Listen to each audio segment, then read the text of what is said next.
Shabbat Shalom. It's great to be back at Torah study. It's been too long. We're going to begin with our blessing for studying Torah. So let me share it with you. And here we go. Baruch atah Adonai Eloheinu melech haolam asher kitshanu b'mitzvotav v'tzivanu la'asok b'divrei Torah. Blessed are you, Adonai our God, sovereign of all, who hallows us with mitzvot, commanding us to engage with words of Torah. Okay, so I want to just review a little bit where we were. Last we looked at the Torah. We're obviously in the middle of the story of King David, but does anybody remember what happened last time? If you don't, that's okay, because I have chapter 20 in front of me and I will share it with you in a moment. Anybody remember what happened with David? What was the relationship between David and Saul? Anybody remember that? Well, it depends what version you're looking at. Depends on the day, doesn't it? It depends on the day, absolutely. I mean, absolutely. On the one hand, it was wonderful and close, and he played the lyre for him.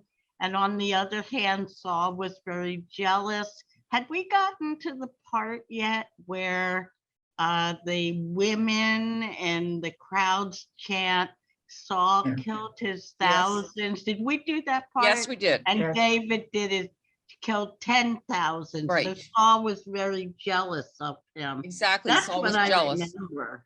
And Saul was, remember, Saul was told by Samuel the prophet that he was not going to have a dynasty, right? That once he was gone, that was the end of his line as far as being on the throne. So he's not too happy, and he suspects that David's the one who's going to be the anointed one. Did he know? Did he know that David was going to be his successor? No, I think he suspects it. He suspects it. I don't think he knows it. Nobody knows it except Samuel. Lynn, go ahead. I think we ended with he's trying to escape Saul again, fleeing, and he ends up asking for help from, I forgot who, some priest who ends up giving him some help. And then where he flees to, they recognized him and he decided this isn't good and he was acting crazy and they kicked him out, and that's sort of where it ends. Good. Okay, that's exactly it. I'm going to just share the screen. We're going to quickly look at a couple of chapters. So this is chapter 20. And, so this is David fleeing because Saul keeps trying to kill him. Remember, he keeps throwing a spear at him and he misses. Every time Saul realizes, oh, David is, not going to kill me, he, I'm so sorry. And again, here we have, this is David and Jonathan. Jonathan, who is Saul's son, helps David to flee. Remember, they have this whole set of signals that they're going, if he's going to try to kill you, this will happen. And if he's not going to try to kill you, that'll happen. And so that's how he ends up being able to flee. And David keeps saying, what have I done that, that Saul wants to keep killing me? And, Jonathan really everybody loves David, men and women, right? And here is the scene where David and Jonathan are sort of saying goodbye to each other. And what is beautiful, here is in the middle of this, Saul realizes that Jonathan has sort of betrayed his father, Saul, and he's really angry about it. And this is the whole scene where they have their signals, and yes, Saul's going to try to kill David. But then at the end, there's this beautifully poignant scene. So David and Jonathan are saying goodbye to each other. Notice David's married to Michal. When was the last time you saw David and Michal together? Anybody remember?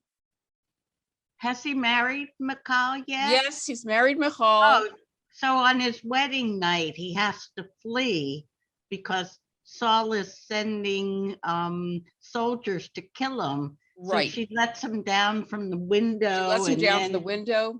And then she builds a pretend David in the bed. Exactly. Yeah. So that was the last time that's the last time we saw them together. He's now going to leave basically the country And he's never gone back to her. We never see him go back to her and say, goodbye, dear, I love you, right?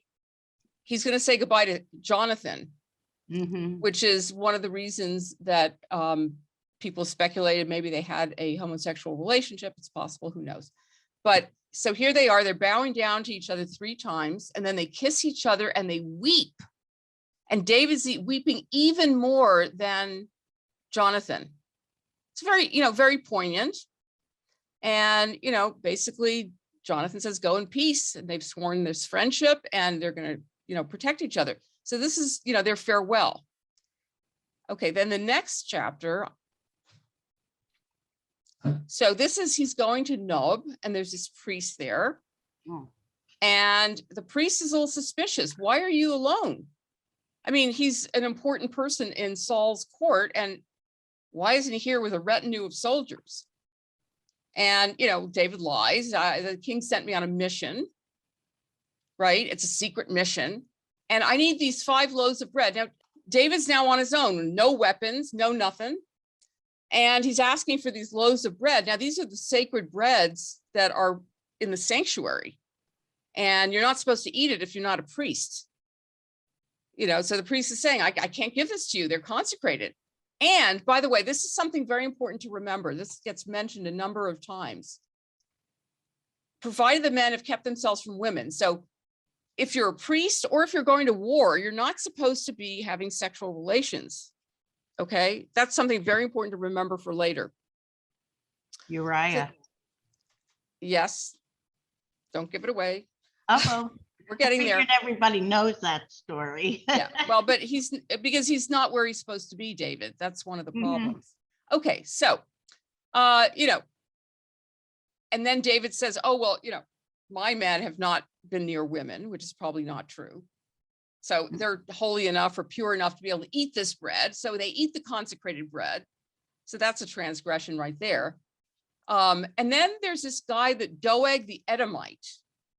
Edomites are not friends of the Israelites. However, obviously this guy, he's Saul's chief shepherd. So he is some sort of mercenary who's working for Saul. And he's obviously a spy. What's he doing there? And he's thinking, here's David, because Saul doesn't know where David is. So this guy does. Okay. So then David says to Ahimelech, do you have a spear or a sword? I ran so fast for this mission that I didn't bring anything with me, any weapons, which, that really hard to believe. So the priest says, hey, guess what? The sword that you killed Goliath with is here. You can have that one. Now, so now he has this this weapon. And then you asked about this thing. Well, here we are again. Now he flees to this place, Ashish, king of Gath. What's Gath? Anybody remember what town that is? Why that's significant? Isn't that where Goliath came Yes, from? that's where Goliath is from. So when they say, isn't this David, the king of the land? Isn't he the one they sing about in their dances? Saul has slain his thousands and David his tens of thousands. Uh-oh, right? So David realizes, uh-oh, they know who I am. He's trying to hide. So he pretends to be insane, right? This is the way he's going to get away. Now, I do want to read you a couple of things, even though we've read this chapter before. I don't think we read this commentary. So this is from the more traditional commentary. David saved his life by feigning madness. I'm going to just stop sharing for a second. Okay. So David saved his life by feigning madness.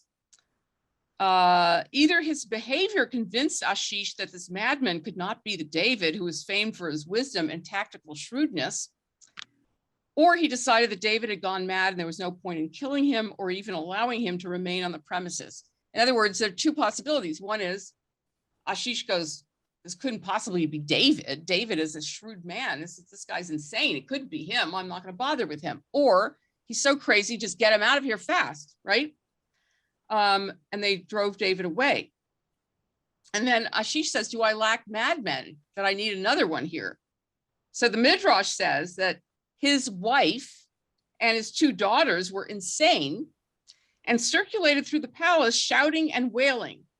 Ashish had had enough and could not tolerate the antics of yet another deranged person. So he figures, just get him out of here. I'm not going to bother killing him. I just want to get him out of here. Okay. So this shows you David will do anything he needs to do to save his skin. All right. So that's where we left off. So now we're going to go to the next chapter. And yes, Rabbi, please. before you start, I have a question. Yeah. Since all the stuff you've been sharing has been from a Christian point of view, is there a difference between the Christian translation and the Jewish translation? Oh, I don't think it's significant enough. No, it's not. This is not from a Christian point of view. It is a Christian translation, but I don't think that. I mean, there may be a word here and there, but I don't think it's that significant. This is the story, and I just read you commentary from traditional Jewish, midrash and that kind of thing. But that's a good question. It's a good question. It's always important to look at translations, but. I don't think this is written polemically. I think it's just it's a decent translation. As I said, the reason I use this Christian one is because the ones I've seen online that are, from the Hebrew and done by a Jewish translator are kind of not very elegant translations. The JPS, the Jewish Publication Society, which did the translation of our Torah that we use, in synagogue, is also a pretty elegant translation, and it actually glosses over a lot of the problems in the Hebrew.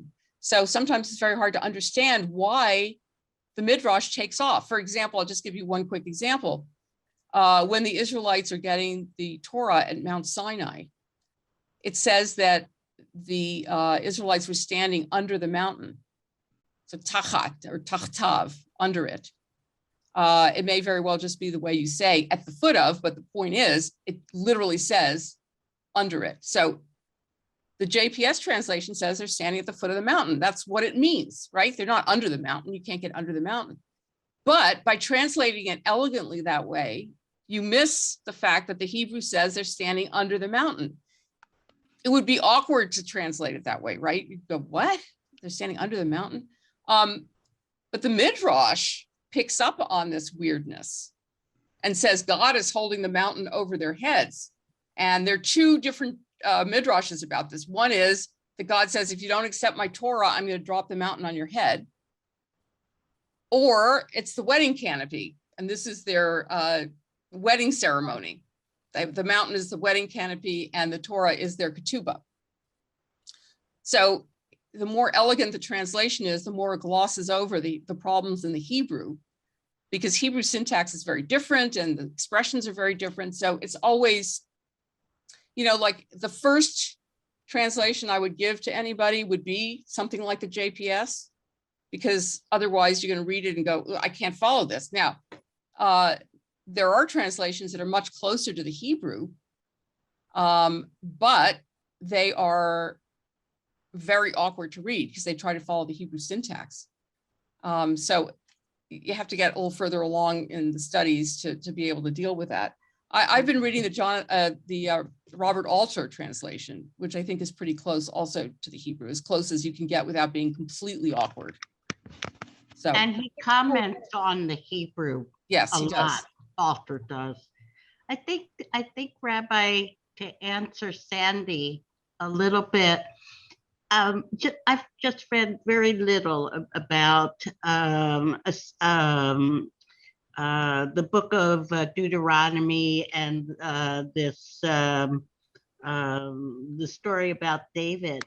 And from the little I've read, what I'm gathering is it's really an attempt to understand the Deuteronomic,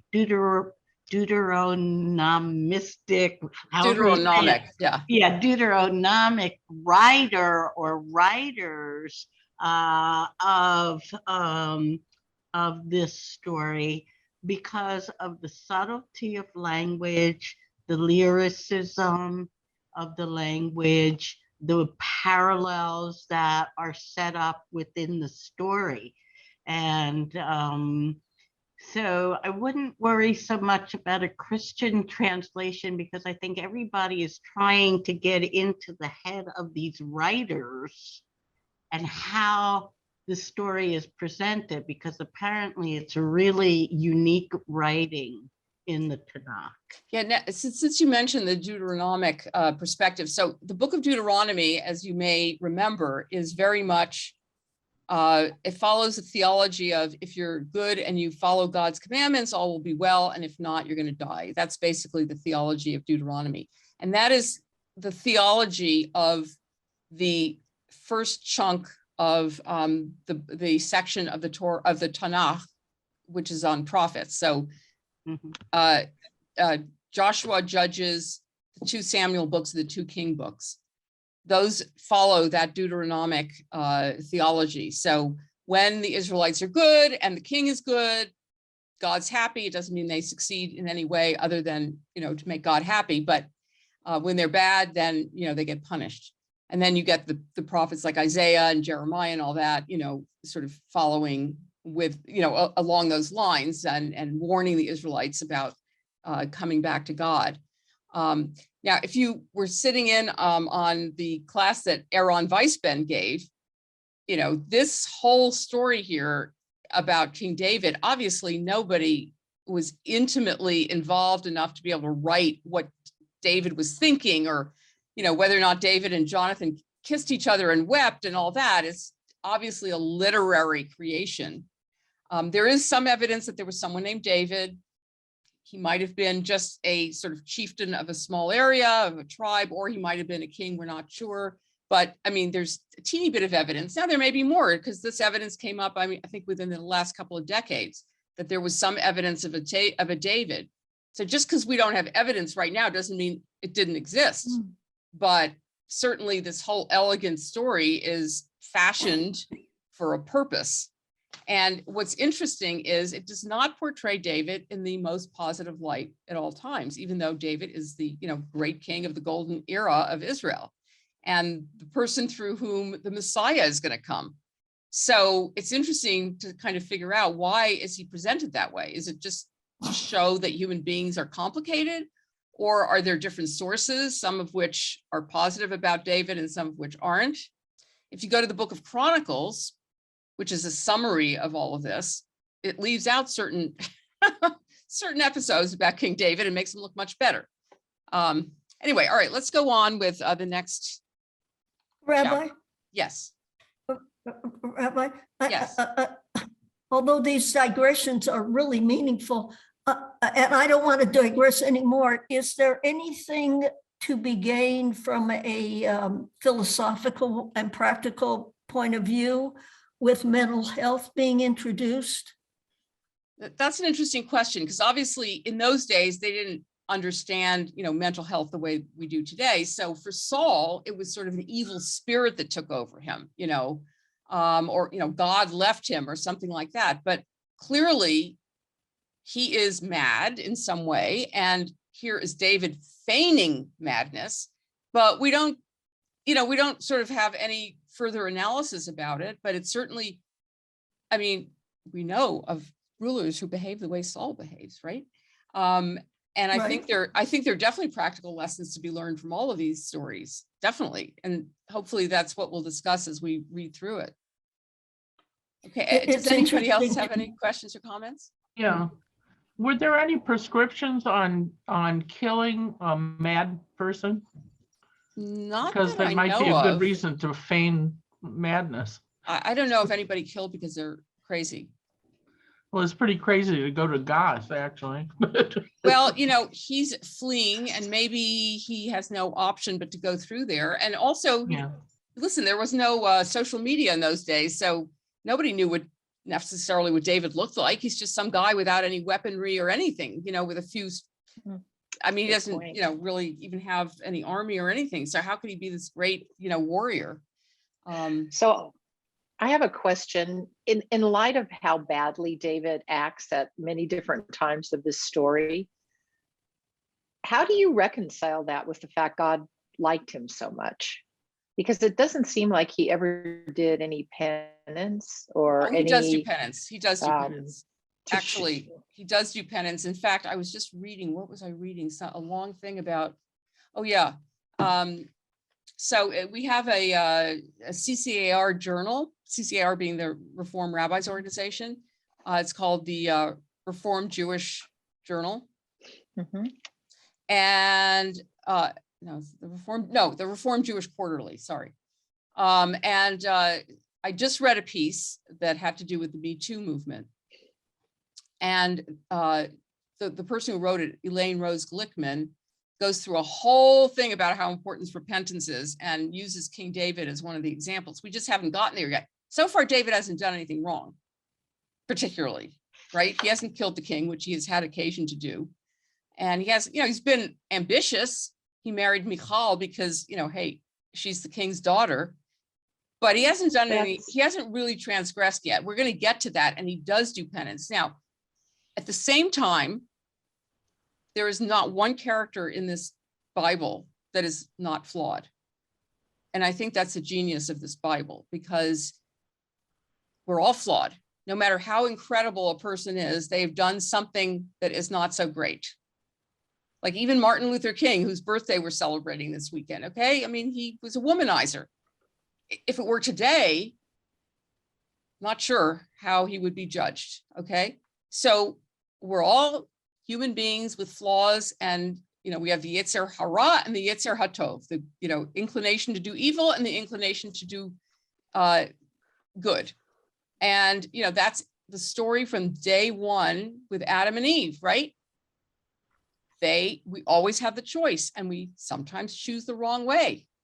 And that's why Jewish law is called halacha. It is the path to righteousness. And sometimes we get off, but we can get back on. I don't know. Does that answer your question, Melissa? Where's Melissa? I don't see her picture anymore. Melissa, are you there? She kind of disappeared. Oh, Howard, hi, and Stacy, look at this. Good to see you both. Melissa, did that answer your question at all? It did. It's interesting you raised Martin Luther King, because I've often wondered if he wasn't off screwing around the weekend before he was going to Memphis, if he would have been in a different place and time and not gotten shot. And I mean, he was an incredible womanizer. And I've often thought morality has something to do with physics. And he would not have been in the place and time he was had he not. Well, I do think that eventually they would have gotten him. They were trying to kill him earlier. I'll be interested to hear how that fits into Torah later. Okay, all right. I guess I'm a harsh judge. You know what? Look, it is disturbing when you think, hey, look what Abraham does. Abraham is the first Jew, right? What does he do? First of all, he lies about his wife being his sister, which the Midrash tries to clean up by saying, well, they were really half brother and half sister. They had the same father, but different mothers. Yeah, we never were told that in the Torah. But he lies because he wants to save his skin, and he puts his wife in danger, right? She goes into the harem, and, she could have been killed or molested, whatever, right?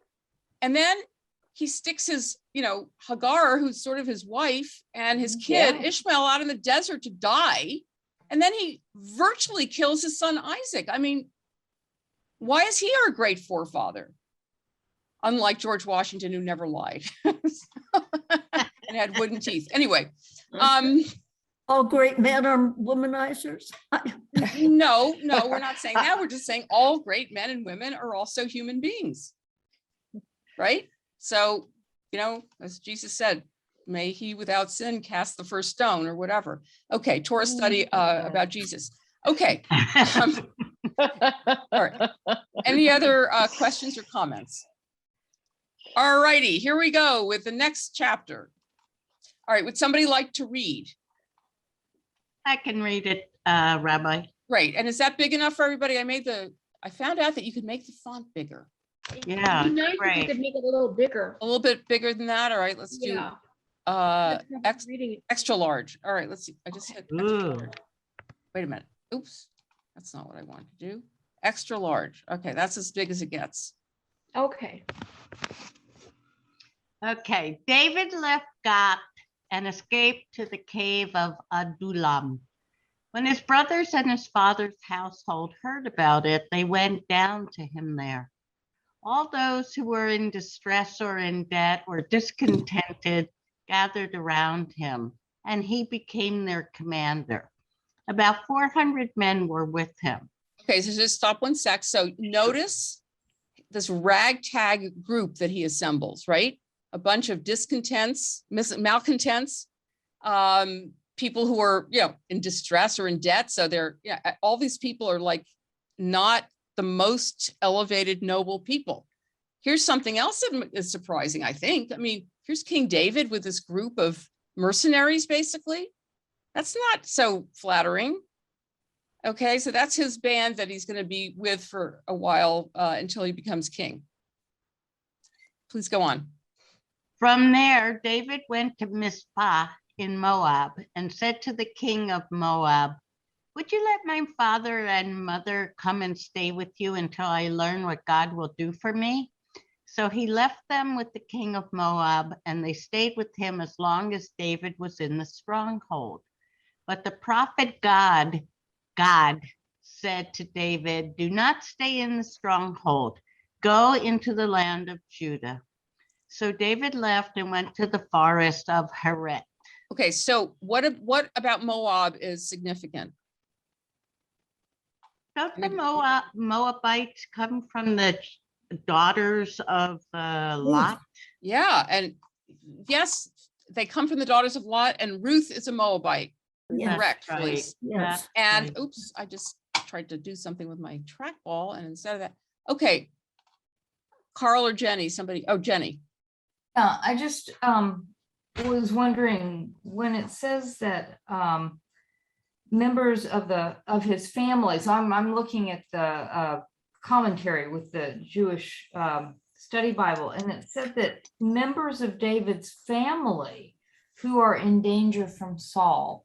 I was just wondering who else is in danger from Saul of David's family. Well, I would imagine that Saul, would just as soon kill all of David's family because he's, hates David. I mean, David's given him no reason except jealousy, right? But Moabites are typically enemies of Israel, right? But Ruth is a Moabite, and who is she in relation to David? Daughter-in-law, wait a minute. Great grandmother. Great grandmother, yeah. Right. I have to get out my chronology. Yeah.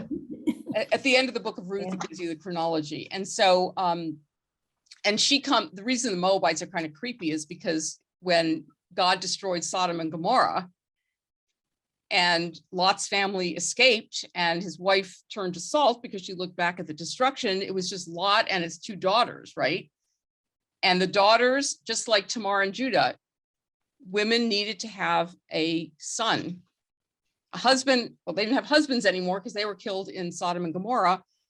So they needed sons because there was no way economically to survive unless you had some male attached to you. So they slept with their father in order to have a seed, just like Tamar slept with Judah, her father-in-law.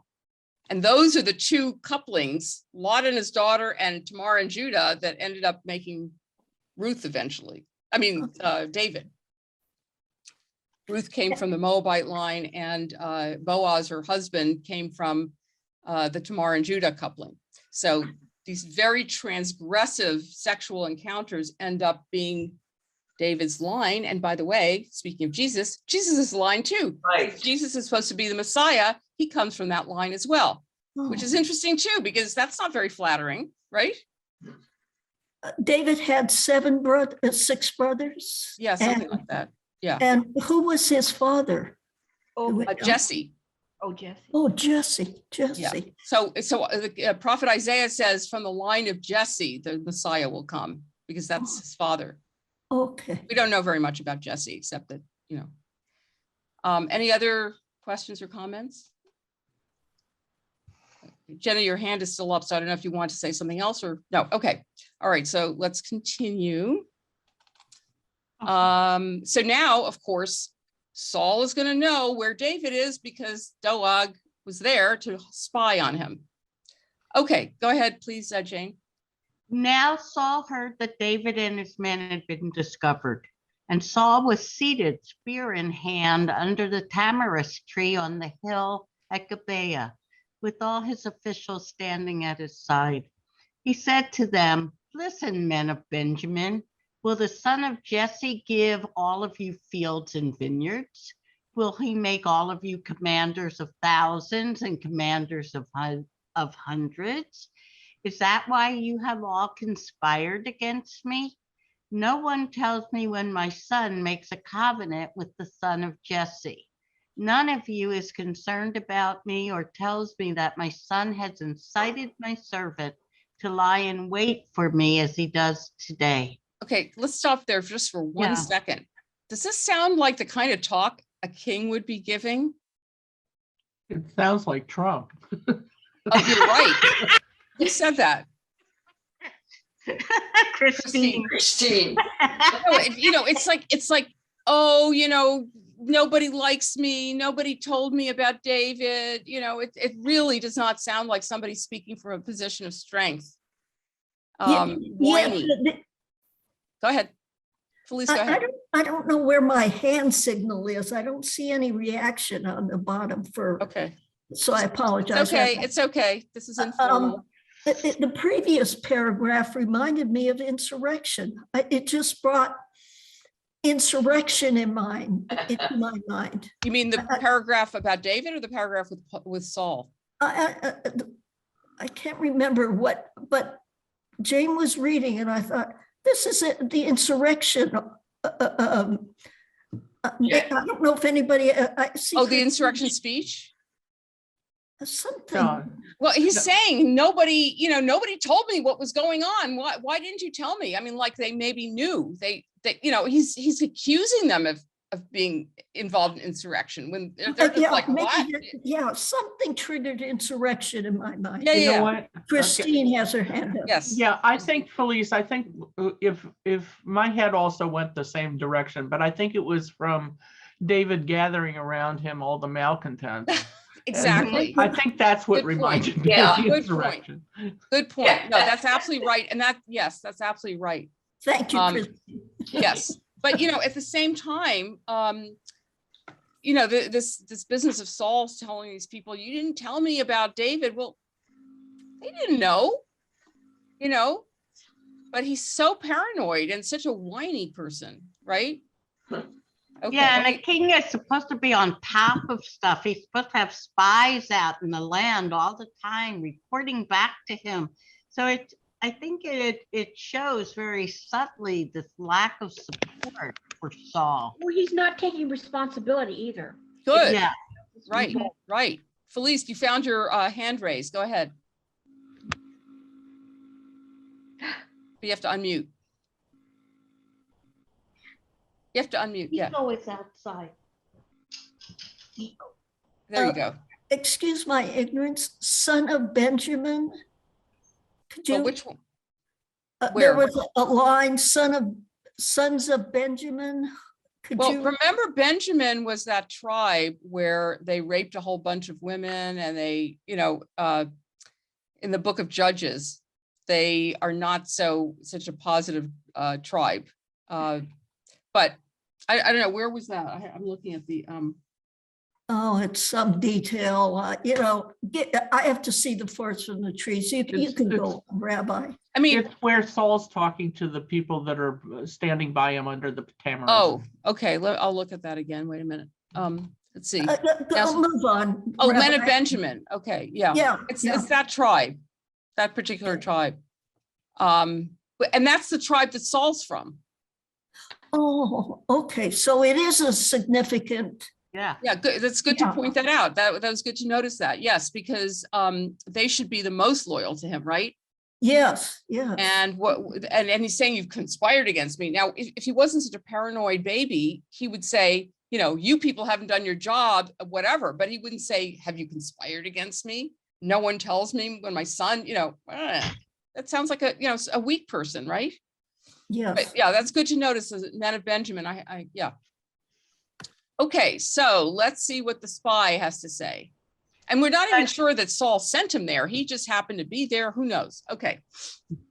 But Doeg the Edomite, who was standing with Saul's officials, said, I saw the son of Jesse come to Ahimelech, son of Ahitub at Nob. Ahimelech inquired of the Lord for him. He also gave him provisions and the sword of Goliath, the Philistine. Okay, you can imagine that this is enough to make Saul's, have smoke coming out of his ears, right? Gave him food, gave him weaponry, right? Ooh, this guy's in trouble. And Ahimelech is actually, wait, I wrote this down. He is the grandson of somebody. Wait a minute. Yeah, he's the great grandson of Eli. Remember, Eli was the high priest, the one who told Samson's mother that she was drunk when she was praying. Okay. Also, Rabbi, doesn't Doeg in Hebrew means worry? Yeah, it does. It Right, does. this is worry the Edomite. And And Edomites are not exactly people that we like. I know, but his name in Hebrew means worry. Yeah. Good point. Good One of the point. few Hebrew words I remember. Yeah, no, that's good. That's good. I mean, if we could, we'd be reading this in Hebrew, but that would take us a lot more time. Okay. All right. So he sends Ahimelech. Where are we? Uh, Oh yeah. Then the king said for the priest Ahimelech, oh, right. Okay. Saul said, listen now, son of Ahitub. Yes, my lord, he answered. by the Saul- way, that's a very rude way to address a priest, to say, you son of a gun, whatever. Son of a son? Oh. No, I mean, no, he's son of, that's really his father's name. But the point is, that's a very rude way to address a priest. So, he's being very rude. Because it's not addressing him in religious terms? Like, Yeah, I don't know how you're supposed to address a priest, but you're not supposed to do it that way. That's a note that I think came from, what's his name? Yeah. This is from Alter. It says, it is a shocking piece of rudeness for Saul to address someone invested with the authority of priesthood merely by patronymic. So he probably should say, my lord or my whatever, but he's just being, is very rude because he's angry and he's, not exactly happy to see this guy. Okay. Saul said to him, why have you conspired against me, you and the son of Jesse, giving him bread and a sword and inquiring of God for him, so that he has rebelled against me and lies in wait for me as he does today? Ahimelech answered the king, who of all your servants is as loyal as David, the king's son-in-law, captain of your bodyguard, and highly respected in your household? Was that day the first time I inquired of God for him? Of course not.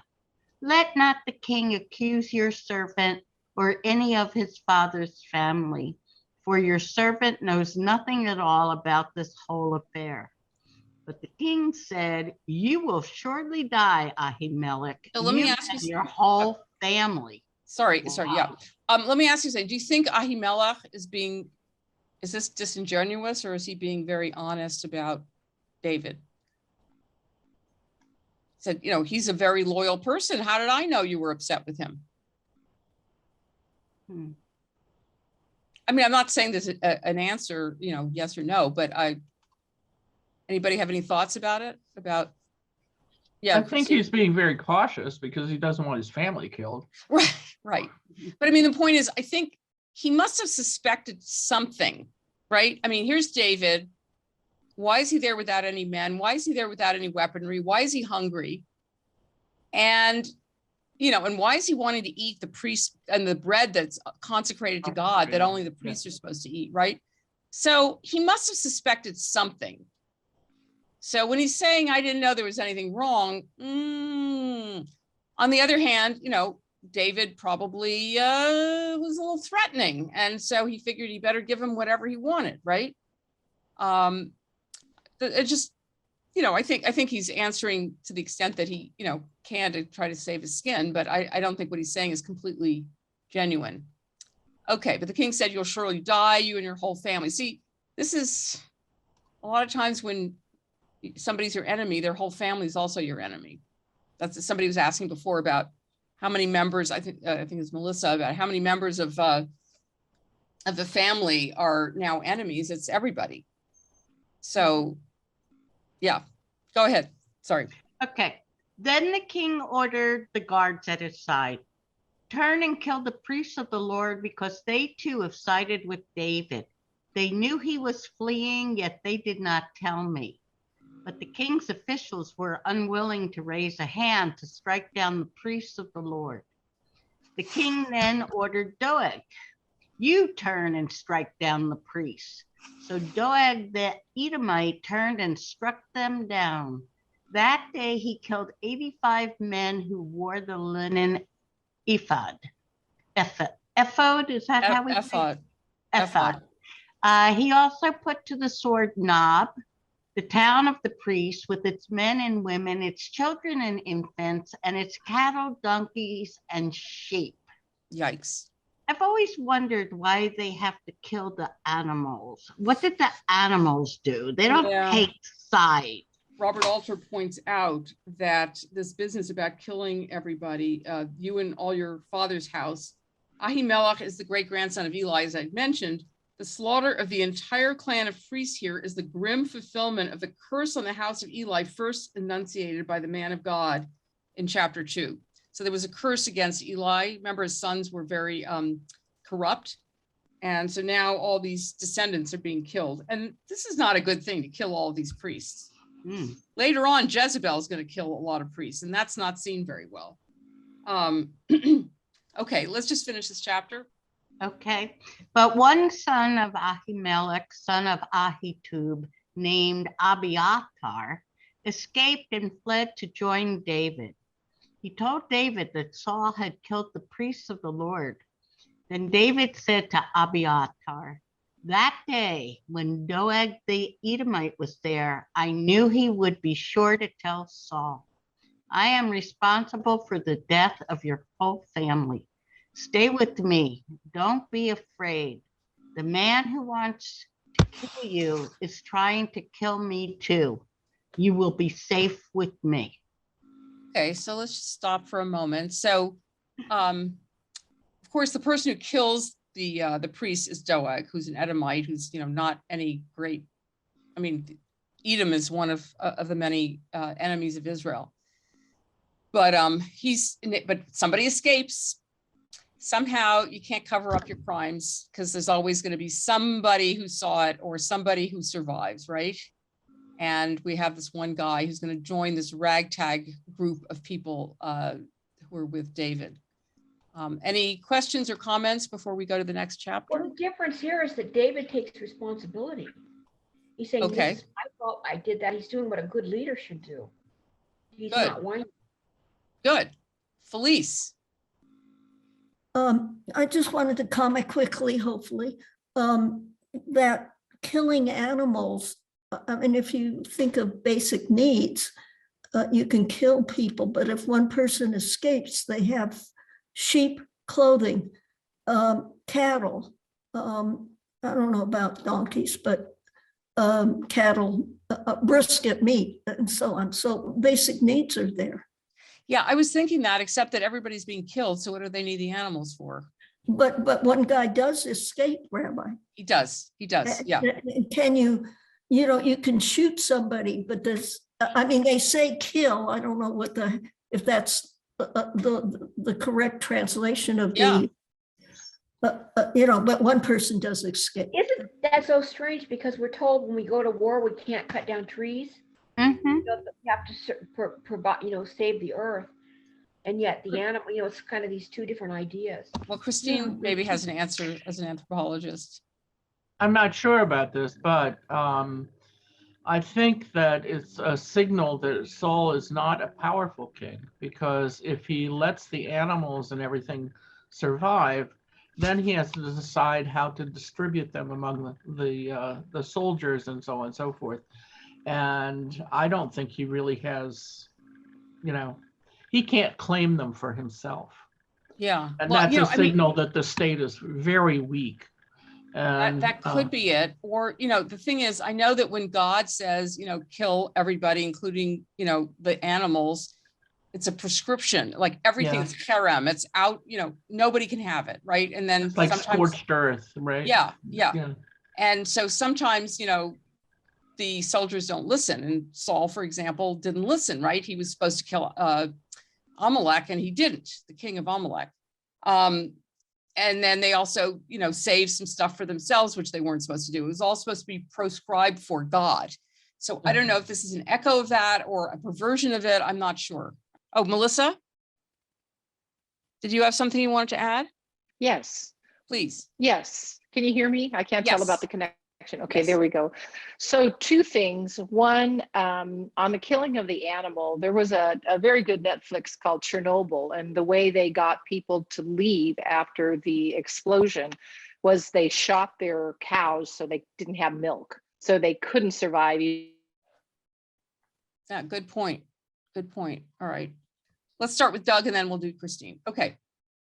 When David was told, look, the Philistines are fighting against Keilah and are looting the threshing floors, he inquired of the Lord, saying, shall I go and attack these Philistines? The Lord answered him, go attack the Philistines and save Keilah. But David's men said to him, here in Judah, we are afraid. How much more then if we go to Keilah against the Philistine forces? Once again, David inquired of the Lord answered him, go down to Keilah, for I am going to give the Philistines into your hand.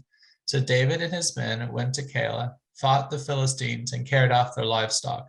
He inflicted heavy losses on the Philistines and saved the people of Keilah.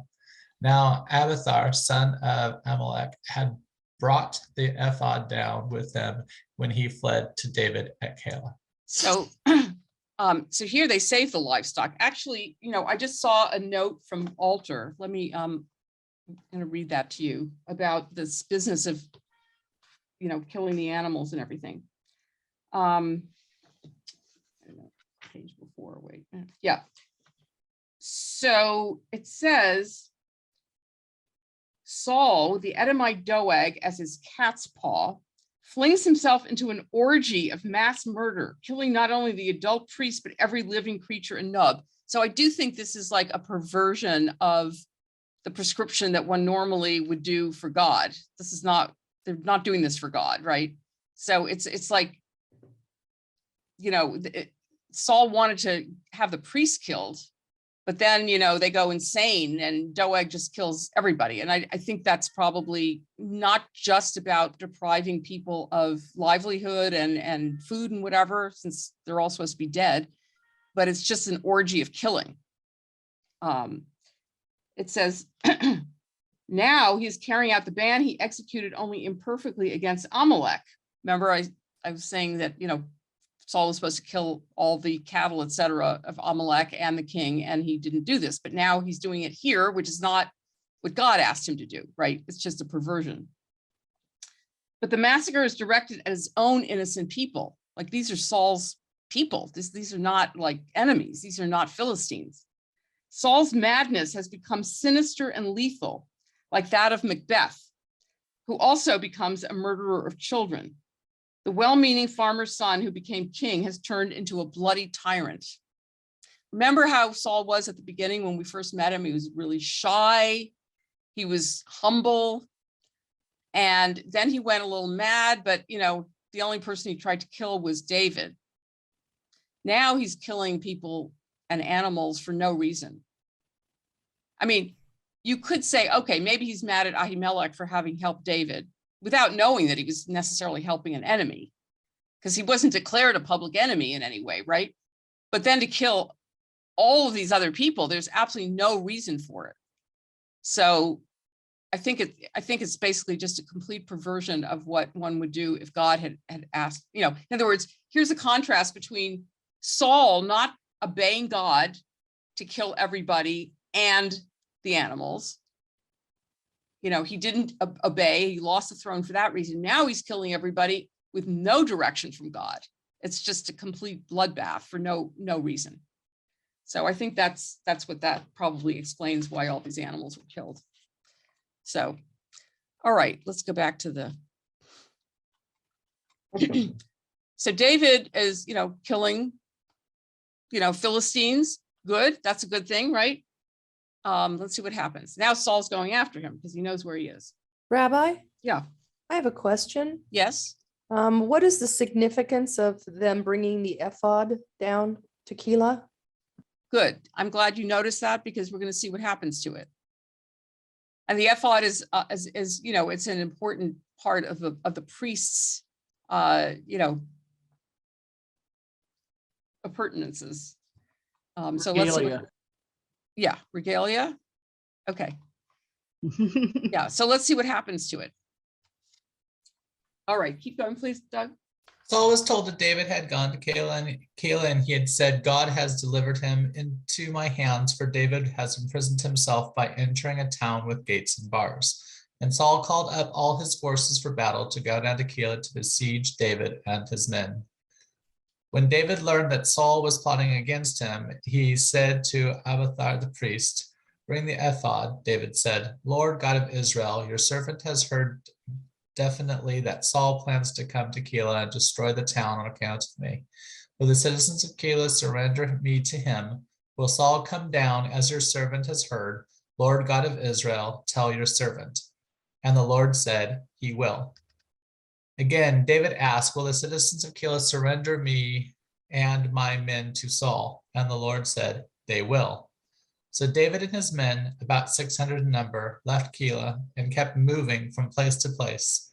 When Saul was told that David had escaped from Keilah, he did not go there. So see, Stacy, you see what happens with the ephod. It's a way to find out what God's will is or what God's predictions are. It's also apparently something that is used for military intelligence. So it's very important for David to have that. Do we know how they read that? Do I the have. stone stains change colors or? Well, remember there's the Urim and Tumim that they use, their little stones they throw, and I don't know how they determine what it says.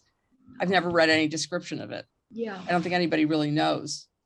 But the ephod is the thing that they carried that in. So it's an important, you're going to see David getting various things that are significant items of clothing or regalia that are shifting away from Saul and going to David. So you see how he used it here to find out, listen, if I do this, is what's going to happen to me? Yeah, this is what's going to happen. Okay. Continue. Yes, So David stayed in the wilderness strongholds in the hills of the desert city of Ziph. Day after day, Saul searched for him, but God did not give David into his hands. While David was at Horesh in the desert of Ziph, he learned that Saul had come out to take his life. And Saul's son Jonathan went to David at Horesh and helped him find strength in God. Don't be afraid, he said. My father Saul will not lay a hand on you. You will be king over Israel and I will be second to you. Even my father Saul knows this. The two of them made a covenant before the Lord. Then Jonathan went home, but David remained at Horesh.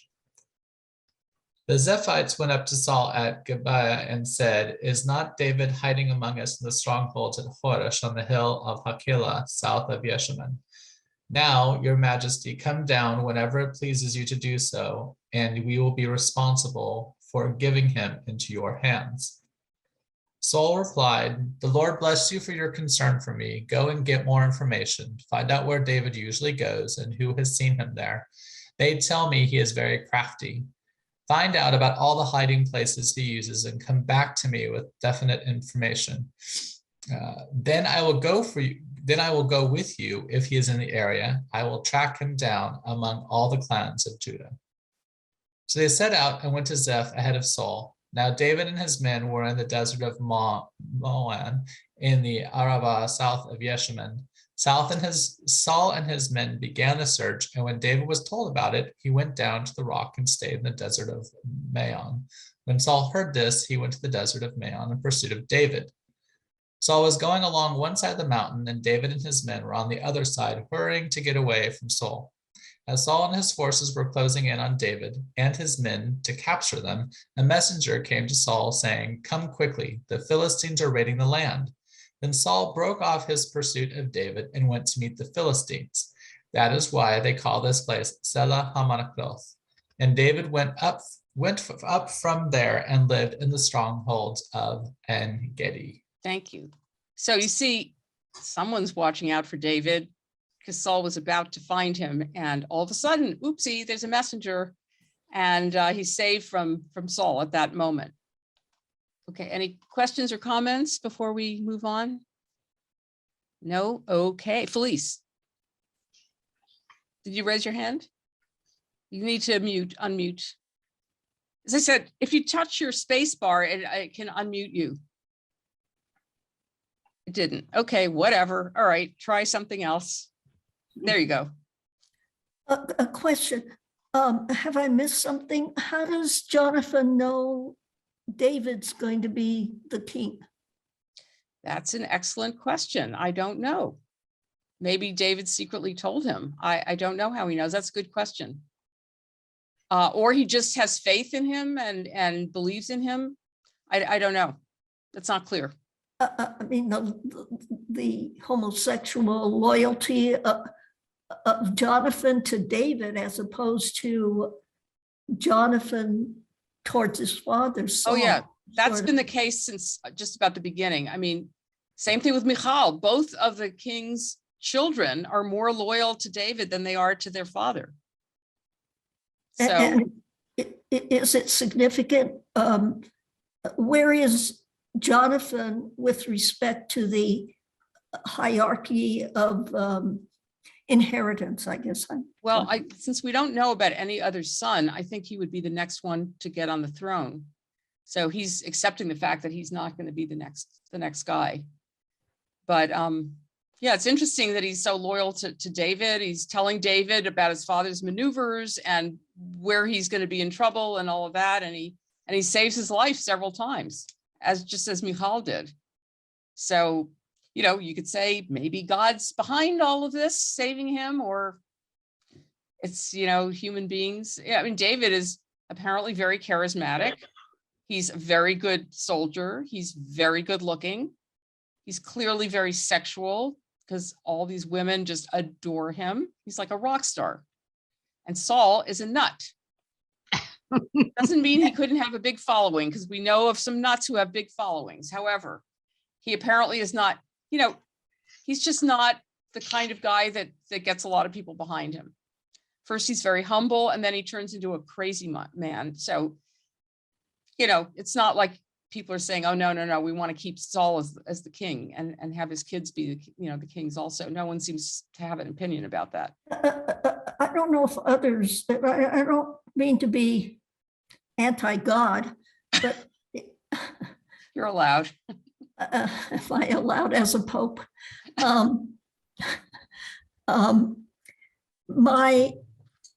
David seems to use, as do others in the Bible, that God directed me to do this, as if using God as a justification for their bad, in my estimation, bad behavior. Well, that's one way you could read it. I mean, I think it's it's written by people who believe in God, right? So they believe that God is behind what goes on in the world. But certainly you can read it that way as well. And we know plenty of people who use God as a justification for all kinds of things, right? Including horrors. Christine? I'm wondering whether or not Jonathan, how widespread was the knowledge that Saul was not going, his lineage was not going to go on? See, that's what somebody asked earlier. I don't think anybody knows that, because Samuel has told David, but I don't think it's been announced. Well, Jonathan thinks he's going to be second in command. He was going to be second. Right. He said, I'm going to be second in command. Right. Yes, that's exactly. Yeah. But what I'm wondering is whether or not Jonathan had some inkling that yeah.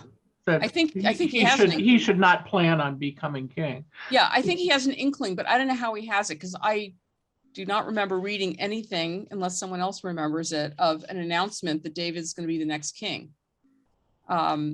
It's been between Samuel and David. I don't see any place where it's been announced to people. Maybe it's a rumor going around. I don't know. So, somehow people know. Okay, Christine? The other thing that I, just want to remind everybody of course, all issues of sexuality have just been completely, dealt with in bizarre ways through time and mostly repressively. But also, I think we need to be really cautious about making any inferences about sexual relationships among men, especially those who see themselves as brothers, because the brother relationship in all of the cultures of the Middle East is very strong. And people who are brothers to each other, it is, you would do anything for them. Well, And thank you so for that I caution. think we have to be quite careful about whether or not we infer a kind of sexual connection that may not have ever been there. Thank you for that caution. As I said, there are people who read the Song of Songs as a homosexual relationship too. Yeah. I mean, people read into things what sometimes they want to read. So who knows? I don't know, but they definitely have a very close relationship, and it supersedes the relationship that Jonathan has with his own father. So that's, I think, what's significant. I don't think it matters, I don't think whether they've had a sexual relationship or not. I don't think that's what's significant. What's significant is the loyalty issue. So thank you. All right, let's try the next chapter. And Christine, maybe you can read it. Here we go. David spares Saul's life. After Saul returned from pursuing the Philistines, he was told, David is in the desert of En-Gedi. So Saul took 3,000 able young men from all Israel and set out to look for David and his men near the crags of the wild goats. He came to the sheep pens along the way. A cave was there, and Saul went in to relieve himself. David and his men were far back in the cave. The men said, This is the day the Lord spoke of when he said to you, I will give you your enemy into your hands for you to deal with as you wish. Then David crept up unnoticed and cut off a corner of Saul's robe. Okay, first of all, you've got Saul with 3,000 men. I mean, that's a lot of men, right? Yeah. And David is somehow wily enough or blessed enough by God or whatever it is that he could have killed Saul right there and then, right? He's relieving himself. He cuts off the corner of his robe. Reminds me of Counting Coup among Plains Native Americans, where it's much more courageous to go up and touch the enemy than kill them. And that's relevant to how we're now killing people with drones from, Colorado or something, all the way over to the Middle East. So here's where he cuts off the robe. I'm sorry. I apologize. Afterward, David was conscience-stricken for having cut off a corner of his robe. He said to his men, the Lord forbid that I should do such a thing to my master, the Lord's anointed, or lay my hand on him, for he is the anointed of the Lord. With these words, David sharply rebuked his men and did not allow them to attack Saul. And Saul left the cave and went his way. Then David went out of the cave and called out to Saul, my lord the king. When Saul looked behind him, David bowed down and prostrated himself with his face to the ground. He said to Saul, why do you listen when men say David is bent on harming you? This day you have seen with your own eyes how the Lord delivered you into my hands in the cave. Some urged me to kill you, but I spared you. I said, I will not lay my hand on my Lord because he is the Lord's anointed. See, my father, look at this piece of robe in my hand. I cut off the corner of your robe, but did not kill you. See that there is nothing in my hand to indicate that I am guilty of wrongdoing or rebellion. I have not wronged you, but you are hunting me down to take my life. May the Lord judge between you and me, and may the Lord avenge the wrongs you have done to me, but my hand will not touch you. As the old saying goes, from evildoers come evil deeds, so my hand will not touch you. Okay, so thank you. Just 1 second. I want to read what Alter says about David was smitten with remorse.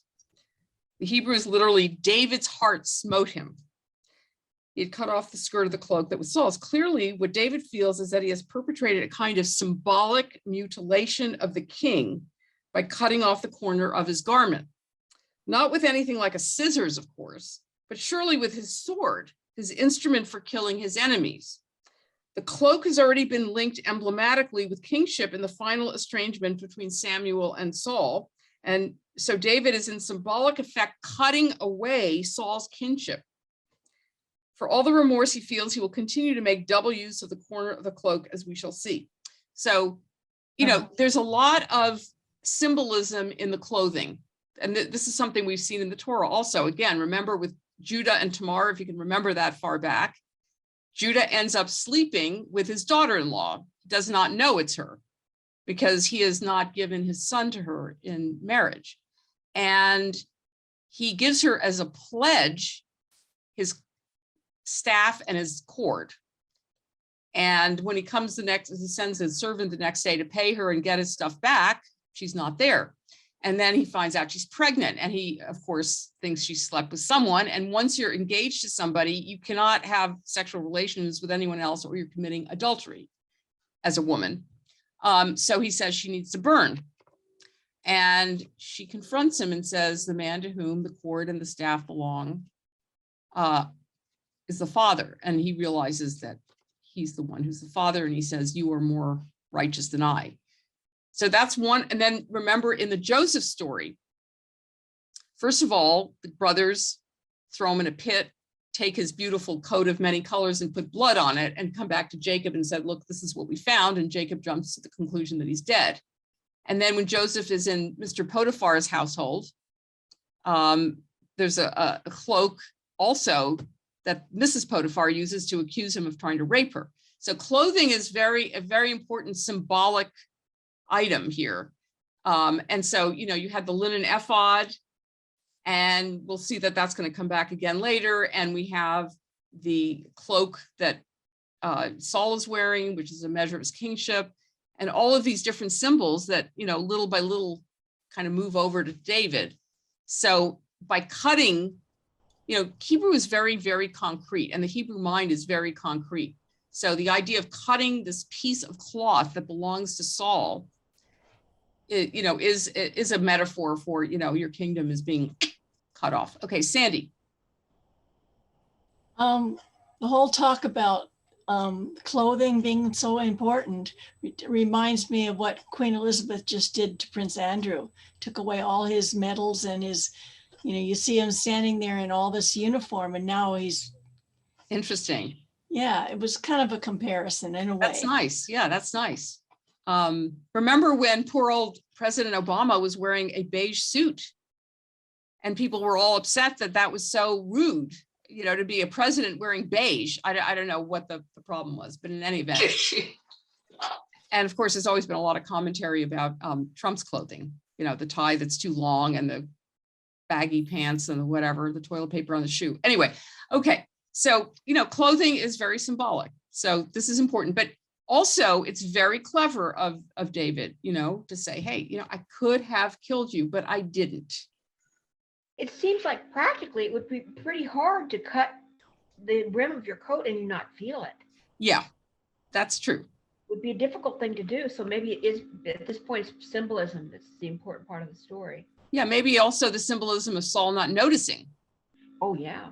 And also, he comes with 3,000 men to, get David, and somehow he goes to relieve himself and he's by himself. I mean, it's like you have the secret service detail protecting you, and then you go to the bathroom without anybody there to protect the door or something. I mean, it's like stupid. And in a cave, where nature is outside. Yeah, well, he's at the, he's just at the edge of a cave, but that's stupid too. Because who's gonna, if someone wants to kill you, they're gonna hide in a cave and leap out at you, right? It just isn't the brightest. Okay, let's go on with that chapter. Let's see. All right, now where? Okay, wait a minute. Where are we here?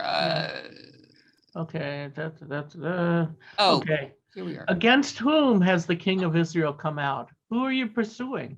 A dead dog? A flea? May the Lord be our judge and decide between us. May he consider my cause and uphold it. May he vindicate me by delivering me from your hand. So by the way, a dead dog is supposedly a really bad insult. It It's sure a is. worthless thing. Yeah. And a flea, of course, is even more worthless. Right? Yeah. When David finished saying this, Saul asked, "Is that your voice, David, my son?" And he wept out aloud. "You are more righteous than I," he said. Remember "You this have line, by the way. Remember, Judah says that to Tamar, you are more righteous than I. Righteous But than Judah I. really means Yeah. it. And by the way, what tribe is David from? Judah, right? Okay, so there's a real connection here. Uh-huh. Judah says to Tamar, you are more righteous than I. He is the a really evolving character in the story. He's the one who pledges himself so that Jacob doesn't have to possibly lose Benjamin, right? So he says this, you're more righteous than I. Now you have Saul saying this, but Saul is crazy enough that he only means it for half a second, right? Yeah. And is that your voice, David, my son? I mean, David, my son, he said many times, right? Felice, let's just finish this and then I'll get to you, okay? Go ahead. "You are more righteous than I," he said. "You have treated me well, but I have treated you badly. You have just now told me about the good you did to me. The Lord delivered me into your hands, but you did not kill me. When a man finds his enemy, does he let him go away unharmed? May the Lord reward you well for the way you treated me today. I know that you will surely be king, and that the kingdom of Israel will be established in your hands. Now swear to me by the Lord that you will not kill off my descendants or wipe out my name from my father's family." So David gave his oath to Saul. Then Saul returned home, but David and his men went up to the stronghold. So let me ask you, when he says, is that your voice, David, my son? Again, what does that remind you of? Being struck blind. Okay, being struck. Well, the question is, why does he not know who it is? Reminds me of Jacob. Exactly. Remember when Jacob goes and pretends he's Esau to get the blessing of the firstborn, and his father, doesn't recognize him. There's a lot of people not recognizing each other. And again, there's a piece of sort of clothing. It's the skin of a goat that's hairy because he needs to feel like Esau with hairy arms. And he says, "Is that you?" Same kind of question. One suggestion is that, he's so overcome by this that he's crying and he can't see through his tears. Maybe. It's also dark, presumably. But, he must know what David sounds like, but it's this kind of rhythmic, constantly, "Oh my God, I'm so sorry. I didn't mean to try to kill you. I take it back. I love you. You're my son," whatever. Okay, Felice. Just quickly, my association, and I don't know biologically, as someone else may know, when you think of a dead dog and fleas, immediately plague, but I don't know if dogs transmit. Well, from what I read, it's an expression, and it just means pretty insulting, Okay. worthless. It means a worthless thing. Like, am I so worthless? I am so worthless because look what I just did. Not biological, not disease related. I don't think so, but how do dogs die? Maybe from a disease, right? And plague, yeah. Yeah. Any other comments? Because pretty soon we're going to meet his second wife or his third wife. He's got a bunch of wives, but we're going to lead up to that before, and then next time we'll actually get into that story. Okay, so let's go on to go ahead, Suzanne. I'm wondering, what is the advantage for Saul of not taking his 3,000 men and killing David now? Does he think that they won't follow him because there's this sign that God's on David's side, or what? That's he's an excellent got question. David cornered, right? Mm-hmm. In a cave? Yeah. That is a very excellent question. I don't have the answer to that. Anybody have any ideas? No? Could yeah. Jonathan have intervened? Oh, Jonathan. Oh, I don't know where Jonathan is right now. Jane, you have an idea? Well, it seems to me that this is a sort of reconciliation. This is one of Saul's saner moments, you could even argue, because I think Suzanne is right. This is a perfect time. There's David with 400 people and 400 warriors, and there's 3,000. Saul with 3,000. This is a perfect time to do it. But I thought it was so interesting if we go back to this last part where Saul says to David, and he's saying it in front of 3,000 warriors, I know you're going to be the next king. I mean, this is the public announcement of what is going to be the transfer of power.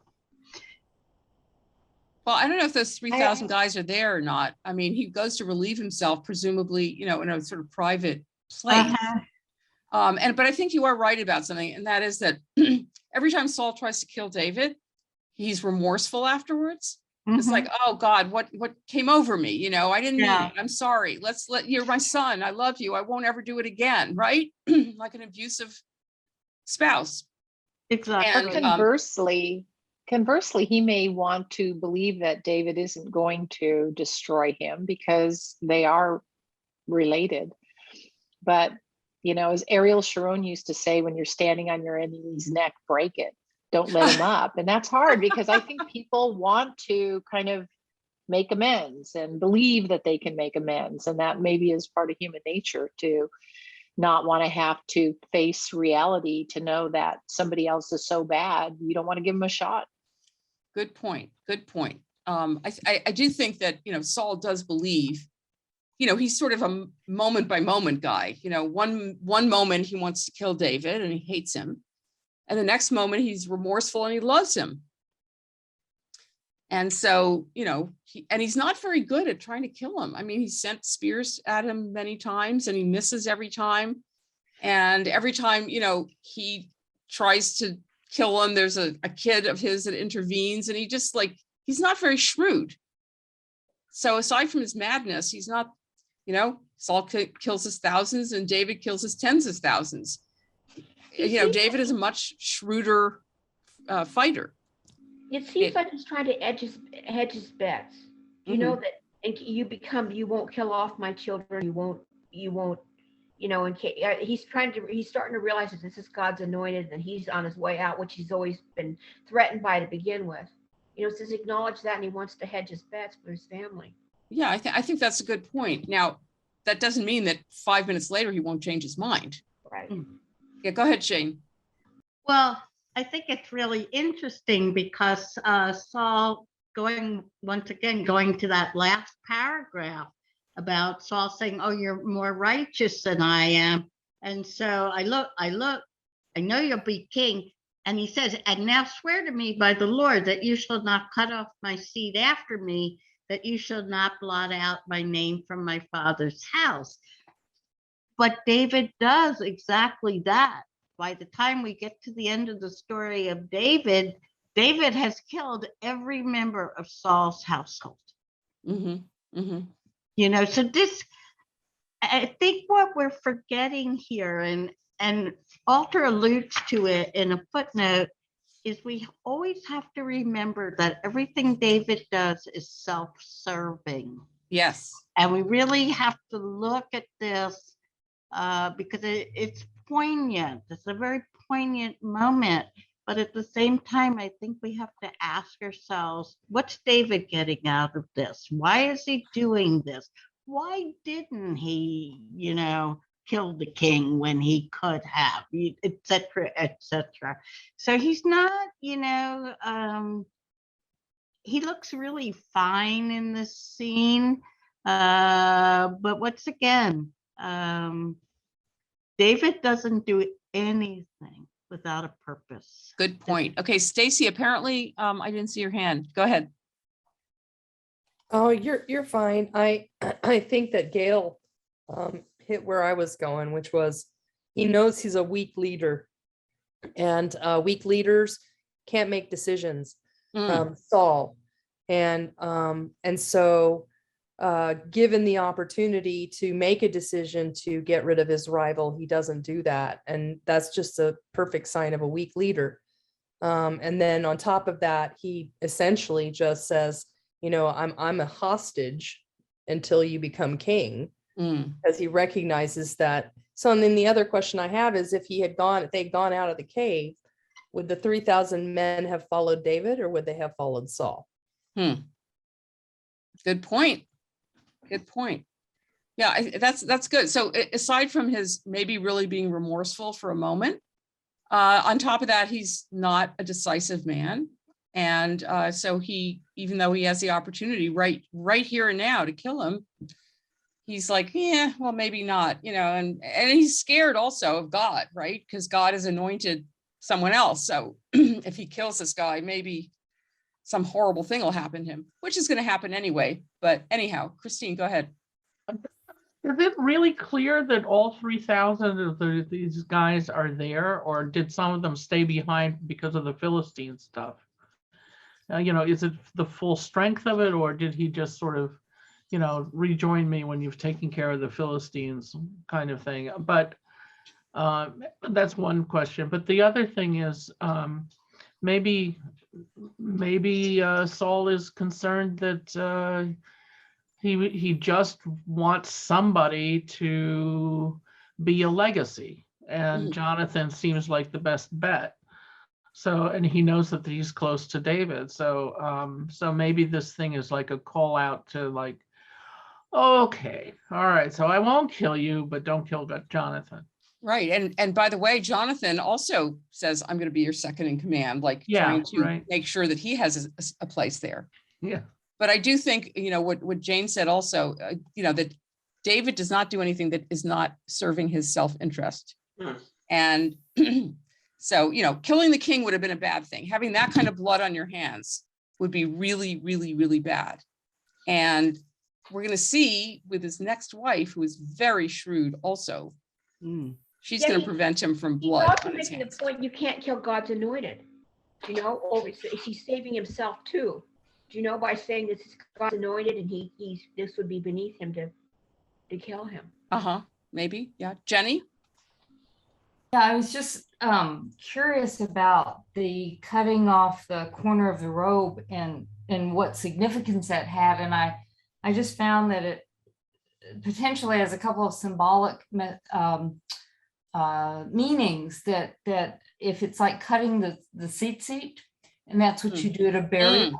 So in a sense, David was symbolically killing Saul, and also that the king's robe would have a decoration that spoke to his status. And so by cutting that, in a sense, right, you are dethroning him. So I wondered if that spoke to maybe the ambivalence of the moment, that David wanted to kill him and he did so symbolically without doing it in actuality. So I thought that moment really captures a lot of ambivalence and symbolism. Yeah, nice. Yeah, there's a lot of ambivalence here in their relationship, right?